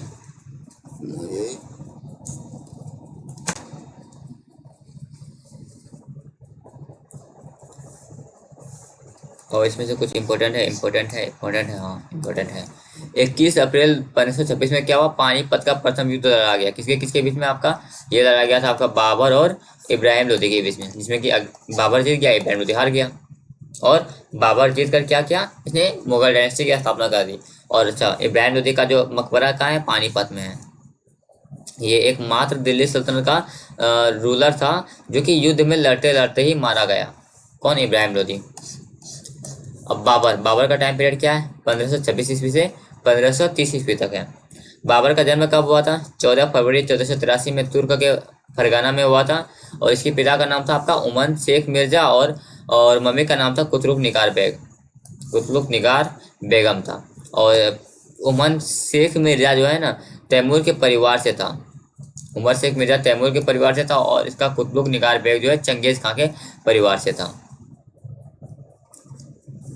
1494 में मात्र 11 वर्ष की आयु में अपनी पिता की मृत्यु के बाद यह फरगना का शासक बना। और क्या 1504 में काबुल का, हाँ यहाँ से देखते हैं। 1504 में क्या हुआ, इसने काबुल और कंधार पर राज किया। 1507 में क्या किया इसने, बादशाह की उपाधि ली। 1526 में प्रथम बैटल 1526 में क्या है, पानीपत का प्रथम युद्ध लड़ा। इस युद्ध में तुलगामा पद्धति युद्ध प्रणाली का इस्तेमाल किया।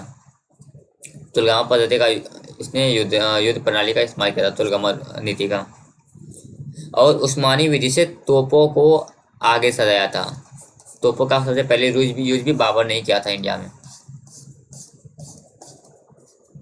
ये आपका हो गया आपका तुलगामा उस्मानी, ये इसका क्या होता है, उस्मानी विधि।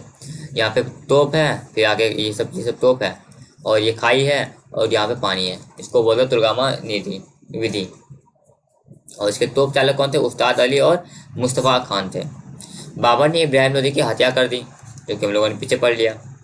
कबूली बाग तथा कबूली मॉस्क का निर्माण भी पानीपत में किया बाबर ने। कबूली बाग और कबूली मस्जिद का। काबुल की जनता ने इसे फिर कलंदर की उपाधि दे दी। और काबुल में इसने क्या किया कि शाहरुख कॉइन्स और कंधार में इसने बाबरी कॉइन्स के चांदी के सिक्के चलवाए। काबुल में शाहरुख कॉइन्स और कंधार में बाबरी कॉइन्स। 1527 में फिर लड़ा गया बैटल ऑफ खानवा। खानवा का युद्ध, जो कि एक सेकंड, बाबर के बीच लड़ा गया था, वही तो, जो कि कहाँ लड़ा गया था, किसके किसके बीच, बाबर और राणा सांगा के बीच में। अगेन बाबर जीत गया, राणा सांगा हार गया।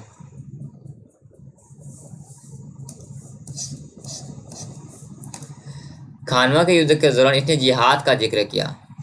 जिहाद। फिर 1528 में क्या हुआ, आपका चंदेरी का युद्ध लड़ा गया, जो कि बाबर और मेदिनी राय के बीच में हुआ। मेदिनी राय हार गया, बाबर जीत गया। फिर 1527-28 में इसने बाबरी मस्जिद का निर्माण कराया। 1527-28 में बाबरी मस्जिद का निर्माण कराया। और 1529 में क्या किया इसने, घाघरा का युद्ध लड़ा। फिर घाघरा का युद्ध किसके किसके बीच में हुआ, बाबर और अफगान के बीच में, जिसमें कि बाबर जीता और अफगान हारा। और 1530 ईस्वी में मात्र 47 साल की उम्र में इसकी मृत्यु हो गई थी। इसका मकबरा कहाँ है, इसका मकबरा आपका आराम बाग में है, और काबुल में इसको दफनाया गया था। और इसका जो आत्मकथा है, ऑटोबायोग्राफी, तो उसका नाम क्या है, तुजुके बाबरी। इसके ऑटोबायोग्राफी का नाम है तुजुके बाबरी, जिसको कि अकबर ने पर्शियन में लिखवाया उसका। और पर्शियन में कौन लिखा था, अब्दुल रहीम खाने खाना। तुजुके बाबरी किसने लिखा है, अब्दुल रहीम खाने खाना ने। और इसको जो बागवानी का और ढोल का भी शौक था बाबर को। अब इसके बाद इसका बेटा बनता है हुमायूं। हुमायूं का टाइम पीरियड क्या क्या, 1530 से 1540, फिर 1555 से 56। ऐसा क्यों, आगे पढ़ते हैं। अब बाबर का कुछ सन था, जैसे कि हुमायूं, आपका एक हुमायूं हो गया, फिर कमरान हो गया, अस्करी हो गया, और हिंदल हो गया।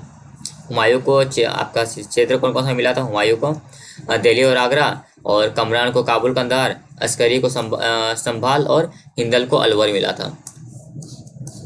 हुमायूं का जन्म कब हुआ था, 1508 ईस्वी में काबुल में हुआ था। और उसी के पैरेलल में क्या हुआ था, महमूद लोदी जो है उसे बंगाल भागकर चला गया था अपने इब्राहिम लोदी की वजह में। और शेर खान क्या था, एक बिहार में शेर खान पल रहा था। इसी के कारण आगे में इसका दिक्कत होगा, देखना। इसने पहला अटैक कहाँ पे किया, कालिंजर किले पर किया था। पहला अटैक कालिंजर किले पर किया था। उसमें वहां का राजा कौन था, प्रताप रुद्रदेव था। और क्या लिखा हुआ है, देहरिया का युद्ध किसके किसके बीच में हुआ था, हुमायूं और महमूद लोदी के बीच में हुआ था। जिसमें कि क्या हुआ, महमूद लोदी को इसने पराजित कर दिया, और हुमायूं जीत गया, और इसको पराजित करके हथियार भी कर दिया था महमूद लोदी का, देहरिया का युद्ध में।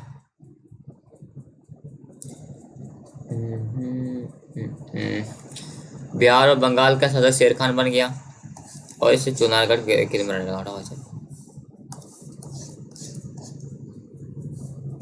1532 में क्या हुआ कि हुमायूं ने चुनारगढ़ पर आक्रमण कर दिया। फिर 1533 में क्या हुआ, हुमायूं ने बहादुर शाह को पराजित किया। और 1538 में हुमायूं ने दोबारा चुनारगढ़ का आक्रमण कर दिया। 1540 में लड़ा गया था, ये इंपॉर्टेंट है। 1540 में लड़ा गया था बैटल ऑफ चौसा का युद्ध, जो कि शेर खान और हुमायूं के बीच में लड़ा गया था। जिसमें कि क्या हुआ, शेर खान ने हुमायूं को पराजित कर दिया। शेर खान जीत गया, हुमायूं हार गया। और जब ये हुमायूं हारा ना, तो इसको शेर खान इसको मारना चाह रहा था, लेकिन ये भाग गया। और भागने में इसका मदद कौन क्या था, निजाम नामक एक जो था नाव को चलाने वाला था, उसने इसकी जान बचा ली थी हुमायूं की। अब चौसा का युद्ध जीतने के बाद क्या किया, शेर खान ने शेरशाह की उपाधि धारण कर ली। चौसा का युद्ध जीतने के बाद जब हुआ क्या था, कब था, 1539 में हुआ था। और जैसे अब निजाम ने इसके जान बचा लिया तो हुमायूं का, तो इसलिए हुमायूं खुश होकर उसको एक दिन का बादशाह बना दिया था। और जैसे एक दिन का बादशाह बना, अब इसने क्या किया कि चमड़े के सिक्के चलवा दिए थे। और 1540 में लड़ा गया था बेलग्राम या कन्नौज का युद्ध, जो कि अगेन हुमायूं और शेरशाह सूरी के बीच में हुआ था, जिसमें कि हुमायूं हार गया। फिर शेरशाह सूरी ने अपना क्या किया, सूरी वंश का स्थापना कर दिया था। 1541 में हुमायूं ने क्या किया, हामिदा बानो बेगम के साथ विवाह कर लिया।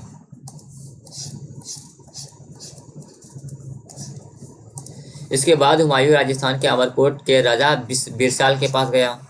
15 अक्टूबर 1942 में राजस्थान के अमरकोट के राजा बिरसाल के महल में अकबर का जन्म हुआ। कहाँ, 15 अक्टूबर 1942 को राजस्थान में हुआ था। अकबर का बचपन का नाम क्या था, बदरुद्दीन था, ये पूछा जाता है, इसको ध्यान रखिएगा। अब उसके बेटे का जन्म हुआ तो अकबर अपना गुरु मानता था, गुरु अंगद देव, उससे आशीर्वाद लेने गया। गुरु अंगद देव कौन है, सिखों के दूसरे गुरु थे। और गुरु अंगद देव जी ने ही गुरुमुखी लिपि का आविष्कार किया था, इसको भी ध्यान रखना है। चलिए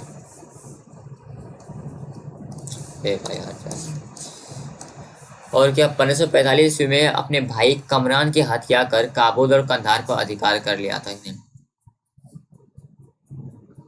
फिर क्या किया, 1545 में पेशावर पर अधिकार कर लिया, 1555 में लाहौर पर अधिकार कर लिया। और 1555 में क्या होता है, मच्छीवाड़ा का युद्ध लड़ा गया। 1555 लड़ा गया मच्छीवाड़ा का युद्ध, किसके बीच में, हुमायूं और नसीब खान के बीच में, जिसमें कि नसीब खान को पराजित कर दिया गया। और 1555 में लड़ा गया सरहिंद का युद्ध, बैटल ऑफ सरहिंद, जो कि किसके बीच में, हुमायूं और सिकंदर सूरी के बीच में लड़ा गया, जिसमें सिकंदर सूरी फिर से हार गया और हुमायूं यहाँ पे जीत गया।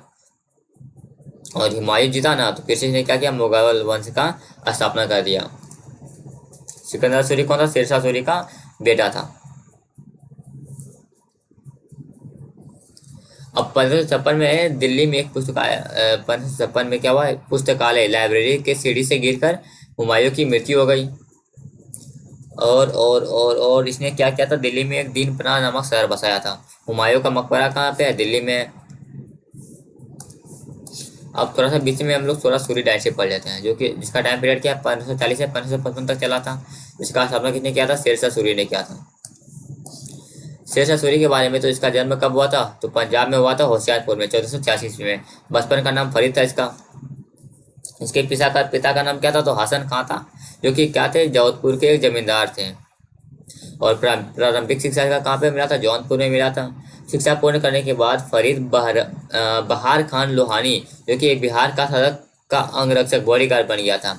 किसका बॉडीगार्ड था ये, बहार खान लोहानी का बॉडीगार्ड था। और बहार खान लोहानी ने ही इसको शेर खान की उपाधि दी थी। शेर खान की उपाधि क्यों दी थी, क्योंकि इसने क्या था, जब ये बहार खान अपना जंगल में शिकार करने गया था ना, तो इस पे एक शेर ने आक्रमण कर दिया था।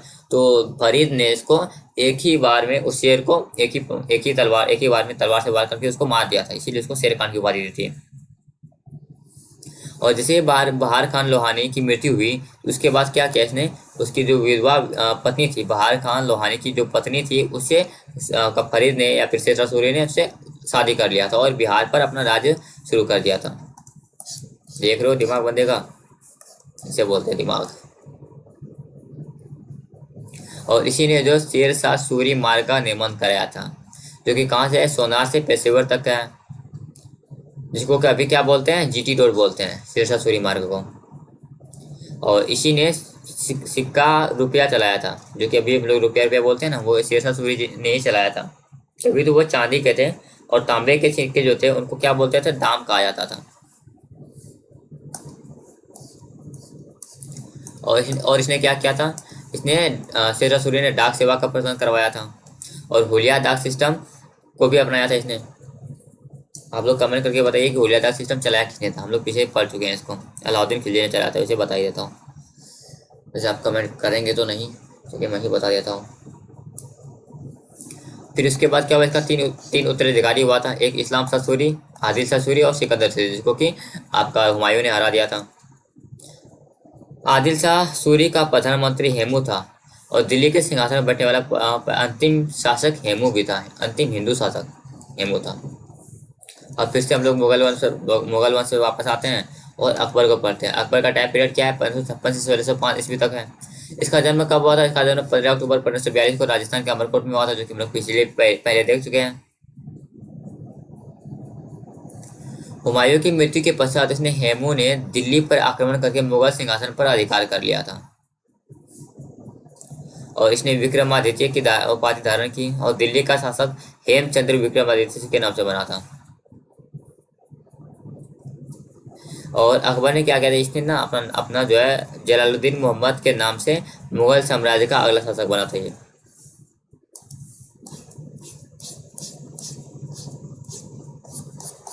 यहाँ पे हम लोग एक चीज देख सकते हैं कि हेमू जो था वो ये हेमू है, जो हेमू नहीं है, हेमू। हेमू कौन सा 14वां शासक था जिसने विक्रमादित्य की उपाधि धारण की थी। ये अगर 14वां था तो पहला सब कौन था? तो पहला शासक था आपका चंद्रगुप्त द्वितीय, जो कि टाइम पीरियड क्या है 380 से 413 ईस्वी तक, जिसको कि हम लोग कब पढ़ने वाले हैं। तो कल शायद से अगला वीडियो जो आएगा ना वो एंशिएंट इंडिया को ही लेकर आएगा, तो हम लोग वहाँ पे इसको देखेंगे। चंद्रगुप्त द्वितीय की बेटी थी प्रभावती। प्रभावती, ठीक ठीक। और चंद्रगुप्त द्वितीय की बेटी थी प्रभावती और इसी का बेटा था एक रुद्रसेन सेकंड, सॉरी इसका पति, जो कि वाकाटक वंश का था। और चंद्रगुप्त द्वितीय की हत्या किसने की थी? रुद्रसेन थर्ड ने की थी, जो कि शक वंश का था। अब क्या हुआ कि 5 नवंबर 1556 ईस्वी को पानीपत का द्वितीय युद्ध लड़ा गया, जो कि अकबर और किसके बीच में लड़ा गया था? बैरम खां, आपका वैसे समझ लो कि हेमू के बीच में लड़ा गया था। हेमू के तरफ से कौन गया था? तो बैरम खां गया था। 5 नवंबर 1556 में पानीपत का द्वितीय युद्ध लड़ा गया था। आपको क्या याद रखना है? कैसे याद रखना है? पानीपत का द्वितीय युद्ध कब लड़ा गया था? 1556 में लड़ा गया था। और 1560 ईस्वी में तिलवाड़ा का युद्ध अकबर व बैरम खान के मध्य हुआ था। जितना भी ये युद्ध आता है ना, ये सबको याद रखना है, किसके किसके बीच में हुआ था और कब हुआ था।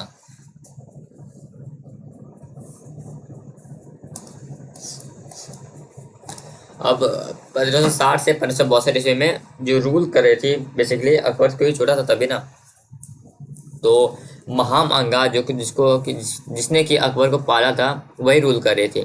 इसीलिए उस टाइम पीरियड को क्या बोलते हैं? पर्दा शासन व पेटीकोट सरकार भी कहा गया था। 1561 में अकबर ने अपना पहला आक्रमण कहाँ किया था? मालवा के शासक बाज बहादुर पर किया। 1561 ईस्वी में राजस्थान के शासक भरमाल की बेटी हरक्का बाई से विवाह किया और जिसका नाम क्या था? मरियम उस जमानी के नाम से प्रसिद्ध है। हम लोग इसको मरियम मरियम बोलते हैं, उसका नाम क्या था? भरमाल की बेटी का नाम था हरक्का, उससे शादी किया था, हरक्का बाई, जिसको कि अभी हम लोग मरियम के नाम से जानते हैं। 1562 ईस्वी में इसने दास प्रथा पर प्रतिबंध लगाया कि अब कोई किसी का दास नहीं रहेगा, इसको दास प्रथा पर प्रतिबंध लगाया था 1562 ईस्वी में अकबर ने। और 1563 ईस्वी में सती प्रथा पर भी अंत लगाया था, जिसको हम लोग पहले पढ़ चुके हैं, सती प्रथा का इतिहास, जो कि पहले हम लोग अभी शायद कुछ मिनट पहले पढ़े होंगे।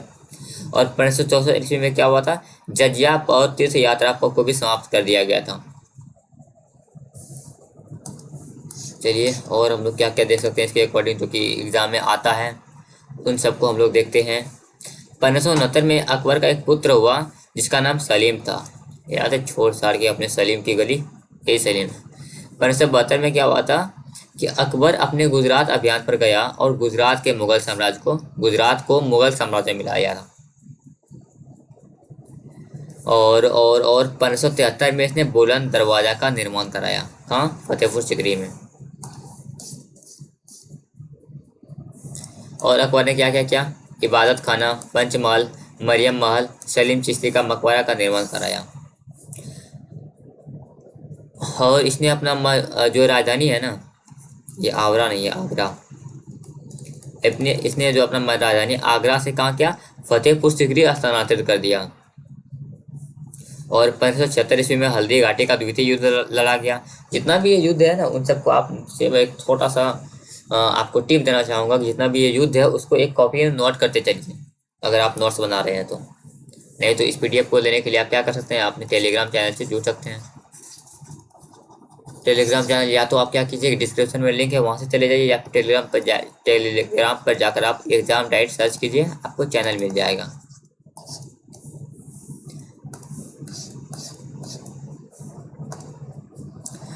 1577 में अकबर ने 500 बीघा जमीन अपने दोस्त गुरु रामदास को दे दिया, और गुरु रामदास ने क्या किया, अमृतसर शहर बसाया। और 1582 ईस्वी में इसने एक नया धर्म का स्थापना किया, जिसका नाम क्या, दीन इलाही। किसने स्टार्ट किया था, अकबर ने 1582 ईस्वी में। और सीधा पैबो सलाह को, सब कुछ नहीं है। और दीन इलाही को सबसे पहले किसने अपनाया, तो वो बिरबल ने अपनाया था, जिसका असली नाम क्या था, महेश दास था। और इसमें कुछ है क्या इम्पोर्टेंट अकबर लाहौर, और कुछ इम्पोर्टेंट है। हाँ, यहाँ 1598 ईस्वी में अकबर का जो पुत्र था सलीम, उसने उसके खिलाफ ही विद्रोह कर दिया, और इलाहाबाद का स्वतंत्र शासक घोषित कर दिया था सलीम ने खुद को। इससे स्वतंत्र क्या था, अकबर से। सलीम ने 1602 ईस्वी में अबुल फजल की हत्या कर दी। इससे गुस्से में आकर अकबर ने सलीम के बेटे खुसरो को अपना उत्तराधिकारी घोषित कर दिया।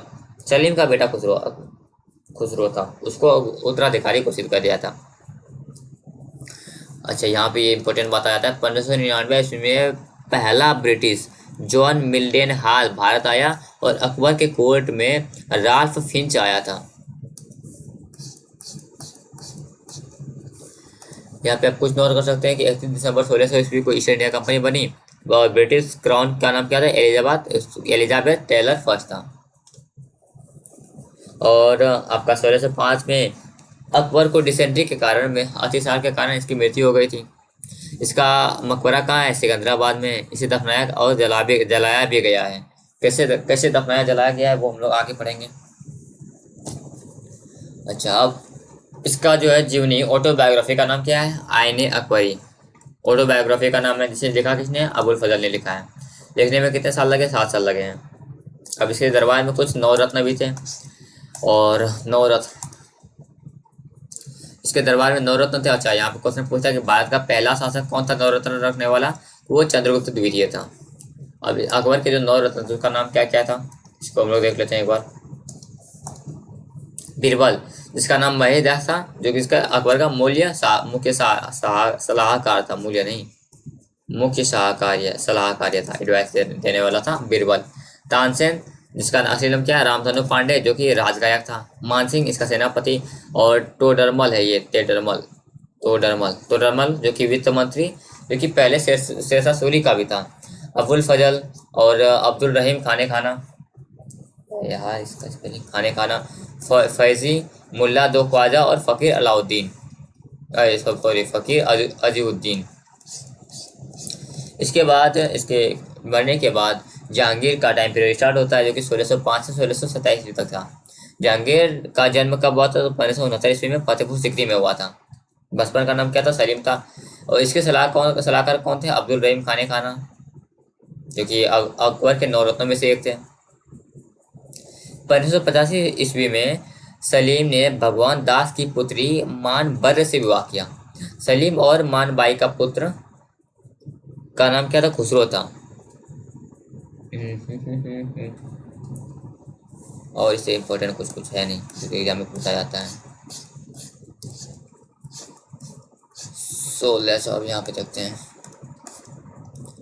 1606 ईस्वी में खुसरो का विद्रोह, इसको देख लेते हैं। इस विद्रोह में खुसरो की मदद किसने की थी, गुरु अर्जुन देव ने की थी, जो कि सिखों के 5th गुरु थे। जहांगीर ने अर्जुन देव की हत्या करवा दी, और अपने ही पुत्र खुसरो को अंधा करवा दिया। गुरु अर्जुन देव ने 1589 में स्वर्ण मंदिर की नींव रखी, और कुछ नहीं। 1608 ईस्वी में क्या हुआ, जहांगीर के दरबार में आने वाला पहला ब्रिटिश नागरिक कौन था, कैप्टन विलियम हॉकिंस था। जहांगीर ने कैप्टन खान विलियम हॉकिंस को किसका उपाधि दी, कैप्टन खान की उपाधि दे दी। 1611 में पहला अस्थायी कारखाना कहाँ पे खुला था, मुसलीपट्टनम में था, जो कि आपका सलीम के खुसरो के टाइम का ही था। 1613 ईस्वी में पहली अस्थायी कारखाना सूरत में बनाया ईस्ट इंडिया कंपनी ने। 1615 ईस्वी में क्या दूसरा ब्रिटिश कारखाना कहाँ बना था, दूसरा ब्रिटिश नागरिक सेंट थॉमस रॉय आए थे।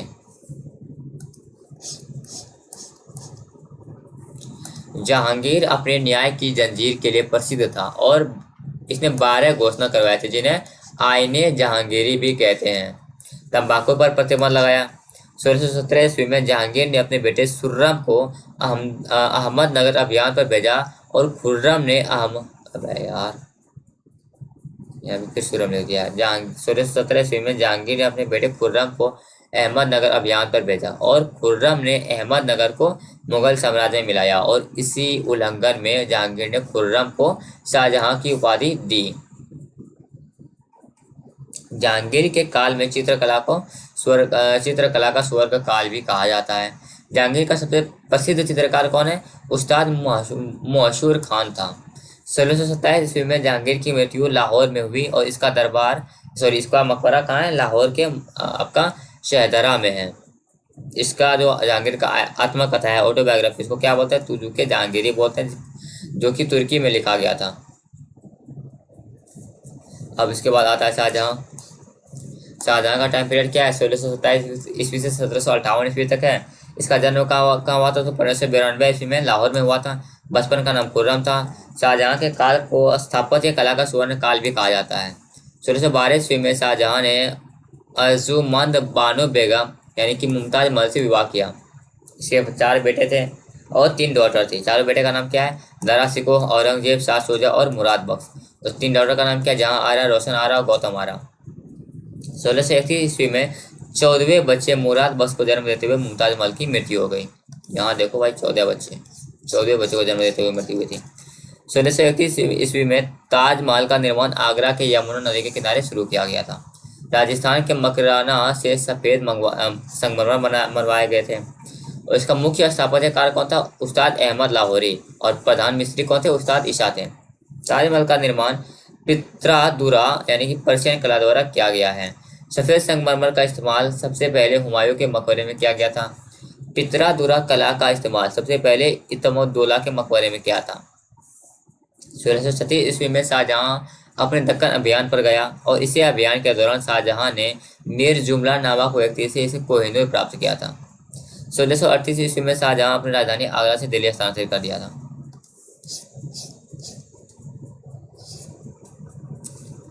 दिल्ली की जमा मस्जिद और इमारतों का भी निर्माण आपका शाहजहां ने कराया था। Delhi gate, Kashmiri gate, Ajmeri gate, Lahore gate और दिल्ली, आगरा, काबुल तथा कंधार का सूबेदार कौन था? दारा शिकोह था। 1627 ईस्वी में शाहजहां ने अपना उत्तराधिकारी दारा शिकोह को घोषित किया। अब उत्तराधिकारी के लिए युद्ध होने लगा। चलिए उन युद्ध को देख लेते हैं। तो पहला युद्ध हुआ 1658 ईस्वी में वाराणसी के पास बहादुर का युद्ध, जो कि किसके बीच में हुआ था? शाहजहां और मुगल सिंह की सेना के मध्य हुआ था। और इस युद्ध में क्या हुआ कि जसवंत सिंह सुलेमान शेख ने शाहजहां को पराजित कर दिया। सेकेंड हुआ था 1658 ईस्वी में, जो कि मध्य प्रदेश के धर्मत का युद्ध लड़ा गया, जो कि औरंगजेब और मुराद बख्श तथा मुगल सेना के साथ लड़ा गया था, जिसमें कि मुगल सेना पराजित हुई। थर्ड हुआ 1658 में सामूगढ़ का युद्ध, जो कि औरंगजेब और मुराद बख्श व दारा शिकोह के बीच में हुआ। 1658 में क्या हुआ? आगरा के किले पर आक्रमण पर शाहजहां ने कैद कर लिया।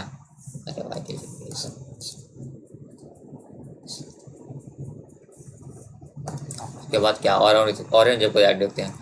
औरंगजेब आलमगीर 1658 से 1707 ईस्वी तक। यहाँ पे फिर हम लोग का मेडिवल इंडिया कंप्लीट होने वाला है। इसका जन्म 1618 ईस्वी में उज्जैन के दोहत नामक जगह पर हुआ। 1637 ईस्वी में इसने दिलरास बानो बेगम के साथ विवाह किया, जिसको कि रबिया बीवी बोलते हैं। और टॉम्ब ऑफ रबिया बीवी इन औरंगाबाद, महाराष्ट्र है। और औरंगाबाद का पर्यटन नाम क्या है? संभाजी नगर। और टॉम्ब ऑफ बीवी कहाँ है? सेकेंड राजमहल पे।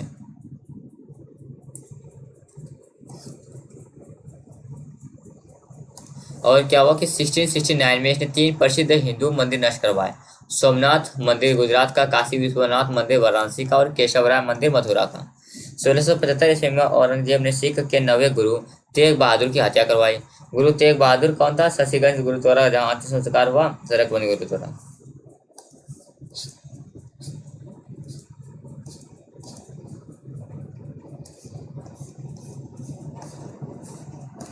(1686) में बीजापुर तथा 1687 में गोलकुंडा के मुगल साम्राज्य में मिलाया। मुगल साम्राज्य में सूबों की संख्या 19 से बढ़कर 21 हो गई। सबसे बड़ा था औरंगजेब के टाइम में। 1689 में औरंगजेब और संभाजी पर आक्रमण कर उनकी हत्या कर दी गई और औरंगजेब ने संभाजी की पत्नी येशुबाई और उसके पुत्र शाहू को अपने कैद में कर लिया।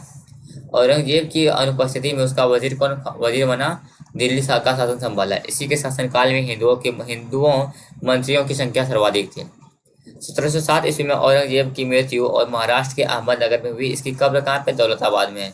इसकी जीवनी का नाम आलमगीर नामा है तो इसको काजिम सिराज ने लिखा है। बस भाई सोचा तो था कि आपको आज हम मेडिवल और मॉडर्न दोनों पढ़ा देंगे, कंप्लीट करा देंगे, लेकिन आज यहीं पे इसको रोकते हैं और उम्मीद करता हूँ कि पसंद तो आया होगा। और अगर ठीक भाई पसंद नहीं भी आया, आपको ज़रा सा भी हेल्पफुल लगा तो आप क्या कर सकते हैं, इसके बदले आप इस चैनल को सब्सक्राइब कर सकते हैं जिससे कि हम लोगों को सपोर्ट मिल जाएगा। लाइक कर सकते हैं और दोस्तों के साथ शेयर भी कर सकते हैं। और फिर किसी दिन हम लोग मॉडर्न इंडिया को कंप्लीट करेंगे, लेकिन आज नहीं क्योंकि बहुत लंबा हो गया भाई। ये लगा नहीं था कितना लंबा लगेगा।